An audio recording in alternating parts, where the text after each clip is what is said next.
Welcome back to the school garden, where in a sense I take great pleasure in being proven, well, not wrong exactly, but I've avoided growing these big kind of beefsteak tomatoes for a number of years because we've found them slightly more prone to the potato or tomato blight that we tend to get kind of second half of summer here in the UK.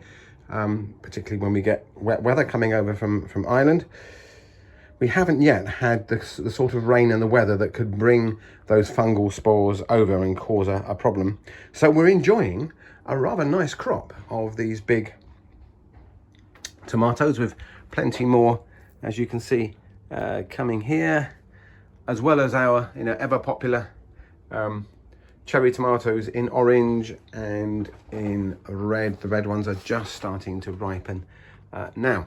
So now the other thing I wanted to point out to you is that these 1, 2, 3, 4, 5, 6, maybe 7, 8, 9, the first half of our row were planted earlier in the season, and we put slow release fertilizer in all of these, high potash slow release fertilizers, which the tomato plants thrive on.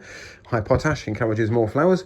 But what I've noticed is that now it's probably a couple of months, 2 or 3 months since we put that fertilizer in. The plants have grown like mad.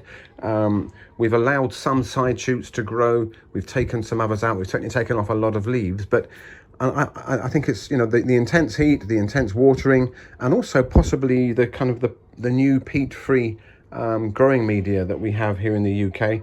The peat-free growing media, I think, tends to leach out a lot of the nutrients more quickly than the old peat-based ones did.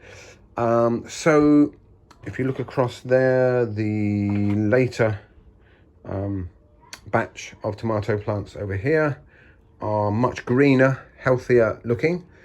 So they're still getting the benefit of that later dose of slow release fertilizer we put in at soil level. So what am I going to do about that? Well, I've got some tomato fertilizer, which I've just mixed into the watering can. The compost is already wet because I've given it a water first thing when I've turned up at the school here, having a hot spell of weather at the moment. So I'm just going to, in addition to that watering that I gave them earlier on, I'm going to give them the benefit of this high potash liquid tomato feed, which will supplement the depleting granules and the nutrients therein from earlier on in the year. So this will hopefully, you can see, look, there's some yellow leaves there. I mean, they're old leaves anyway, but it's just a sign that there's maybe a bit of a nutrient deficiency. And you can see the look of those leaves there, that slightly kind of paler green and kind of some of those brown spots. They're just showing the signs that they've been, we've been exhausting them. We've getting them to crop and produce so many tomatoes, and we've expected a lot from them, and we need to keep feeding them if that's going to work. So I'll also do some more along here. There we go, boys. And by doing this, we can extend the a bit more for that one there. We can extend the fruiting time well into the autumn, so long as we don't get the summer rains that cause the blight.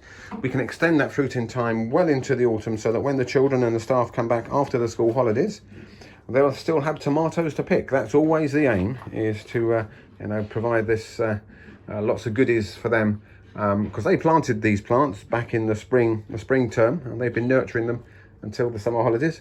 So it's my job to kind of look after them the best I can, so that when they come back they can enjoy the fruits of their labours.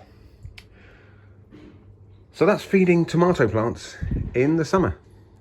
The other little job that I've been doing, actually, which is important, is I'm cutting off excess leaves, particularly where there's 2 or 3 leaves together. So there might be 1 or 2 there that I might take out, so that the light can get through, because basically leaves will demand moisture and nutrients, and we want most of our moisture and nutrients to be going to those lovely bad boys there, so we get more fruits. So we need to leave some leaves there because the plant needs to photosynthesize. They need leaves, but we reduce the amount of foliage, the amount of leaves we have there, so that the light can get in and the nutrients can get to the fruits and the flowers.